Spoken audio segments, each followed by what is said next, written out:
The first thing they will teach you, and they'll keep teaching it to you, is if you don't want to hit something, don't look at it. Because, and this is like widely studied, people in like horrible, you run into a tree. How'd you run into a tree? Because you were staring at the tree. I feel like we're staring at this like conflagration, this like worldwide, this World War III. We're just like, yes, it's coming, it's coming, it's coming. It's like a train coming toward us and everyone's hypnotized. Like, what? No. Russia invaded Eastern Ukraine. That's bad. I'm against anybody invading any, whatever. I'm against that, right? I'm for borders. But that's not bad enough to justify a nuclear war. It's just not. I don't care what you say. And if you think that's enough to justify a nuclear war, you're insane. Mm-hmm. And you should not have power. I don't want my children to die in like, what?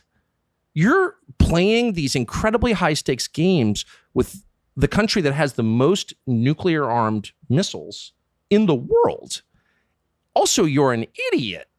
And you're also like 80 years old. So you have got no kind of future ahead of you. You don't care what happens because you've reached the end of your natural life. You're exactly the person who should not be in charge right now. And that's exactly who is in charge.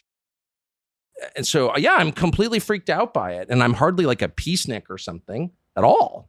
Canada is not the most powerful country in the world. So Canadians feel an obligation to know what is going on in the rest of the world. Yeah. But America has been the most powerful country in the world since 1918. So that's, over 100 years, and Americans are just trained not to care at all. And they should care, both because we're no longer the most powerful country in the world, and also because the rest of the world really matters. And it's super interesting. The U.S. is not no more? No. What is, China? Look, without being boring, but the whole point of American foreign policy for like 100 years was don't let the other great powers align against us. In other words, you're in a bar, you hit on some guy's girlfriend, I'm going to punch you out. You're thinking, can I beat this guy? Yeah, probably.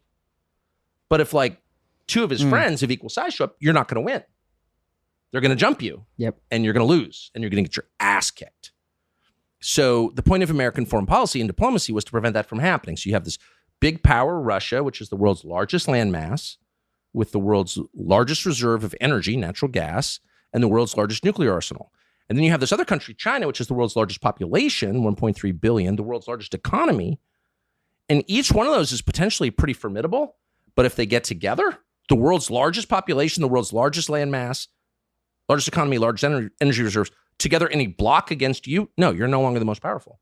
You're taking orders from them. And that's pretty much what's happened because of the stupid border war in Eastern Europe that like we didn't actually have to pay that much attention to.